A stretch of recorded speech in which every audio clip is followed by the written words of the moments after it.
जैसा कि आज हम आपके गांव में आए और आज हमने देखा कि जो धान है आपकी, ये ट्रांसप्लांट से लेके आज तक इसको मुश्किल से 35 या 40 दिन की धान हो चुकी है आपकी। तो इस धान में सबसे जो इम्पोर्टेंट वाली चीज़ है, जो मैं किसानों को आज जो ये धान आप देख रहे हैं, ये धान इतना बढ़िया, इसमें किसी प्रकार का कोई रोग नहीं।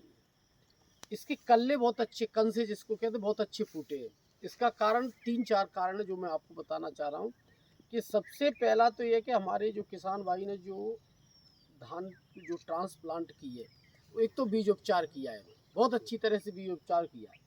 और बीज उपचार करने के पश्चात इस धान को जब लगाया तो उन्होंने NPK कंसोर्टिया का भी उपयोग किया है, जैविक का भी उन्होंने प्रयोग किया है। और आज आप देख रहे हैं ये जो फर्टिलाइजर, ये जो धान है, ये 17-18 की वेराइटी ये बता रहे हैं पूसा की। तो ये कहने का मतलब ये है कि आज ये जो धान है, इसमें हमने बहुत सारी धान देखी जिसमें बोरोन की बहुत ज़्यादा कमी आ रही है, और इनकी जो पत्ती है ना, वो यहाँ से पीली हो जाती है।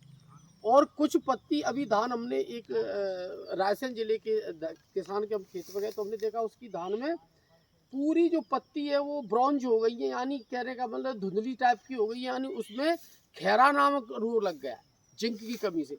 तो हमने देखा कि इन्होंने नाइट्रोजन का भी अभी किसान भी बता रहा है, और हमने भी इनको जब अप्लाई किया था तब हमने बताया था कि इसमें कम से 3 बार आपको 3 से 4 डोज नाइट्रोजन के देना ही है।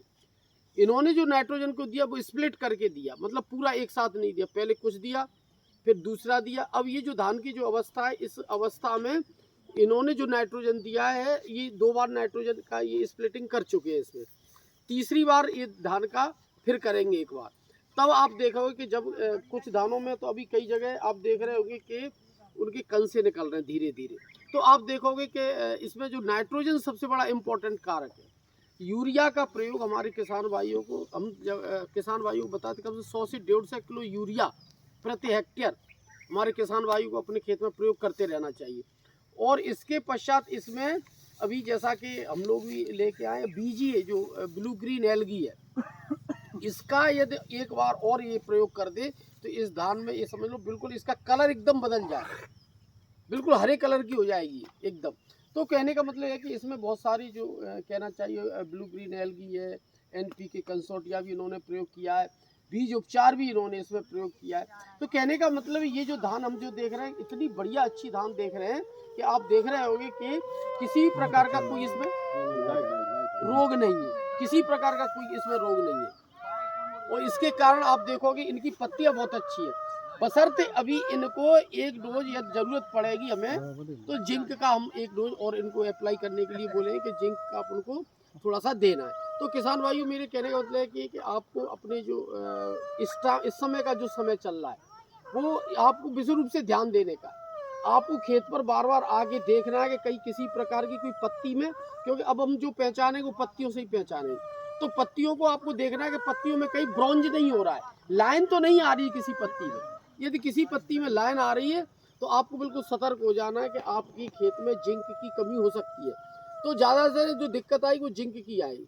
तो इसलिए हमारे किसान भाइयों को जिंक की कमी की पूर्ति करते रहना चाहिए। लेकिन मुझे देख रहा है कि इसमें कहीं भी किसी भी पूरे खेत में आप कहीं भी देख लो, कोई भी पीली पत्ती आपको नहीं दिखाई देती। और सबसे इम्पोर्टेंट बात है कि इन्हों की कहीं भी जिंक की कमी नहीं दिखाई दे रही है, कहीं फास्फोरस की इसमें कमी नहीं, ना कहीं इसमें पोटास की कमी। यानी ये जो हमारे जो किसान है राजपूत जी, उन्होंने बड़ी अच्छी ढंग से थोड़ा सा बीज उपचार इन्होंने जो इसका जो खरपतवार है इसमें थोड़ा थोड़ा हमें दिखाई दे रहा है। तो हमने उनसे आग्रह भी किया है कि एक बार खरपतवार यदि हैंड बीडिंग कर दे, हाथ से भी उखाड़ दे, तो इतना ज़्यादा नहीं, हाथ से उखड़ सकता है। आपको थोड़ा सा समय ज़रूर लगेगा क्योंकि दवाई अब मत डालें, दवाई डालने की अभी कुछ इसमें ऐसी दिक्कत दिख नहीं रही है, फिर भी किसी प्रकार की इसमें दवाई डालने की ज़रूरत नहीं है। लेकिन सबसे ज़्यादा इम्पोर्टेंट ये है कि हम यदि हमारे पास यदि उपलब्ध होगा या ये तो NPK कंसोर्टिया का हम एक बार प्रयोग इसमें और कर सकते हैं, जिससे कि हमारी फसल में हरापन आ जाए। हरापन लाने के लिए बहुत ज़रूरी है थोड़ा सा। तो ये सबसे दूसरी बात, अब जितने भी इसके कल्ले फूटेंगे इसमें बालियाँ निकलेंगी, तो ये जो जॉइंटिंग स्टेज जो आएगी उस समय आपको एक बार नाइट्रोजन का प्रयोग करना है, या वो NPK कंसोर्टियम मिल जाए और आप उसको प्रयोग करना है। बस फिर आपको थोड़ा सा रुकना है, और खेत में कहीं भी पानी भरता आपको दिखे तो आप उसको निकाल दें। खेत में पानी यदि भरा रहेगा तो आपको दिक्कत आ जाएगी। तो आपको थोड़ा सा पानी कहीं थोड़ा सा आपको निकालना है और फिर निकालने के बाद जैसे पानी निकल जाए, हैं? आज कोई भर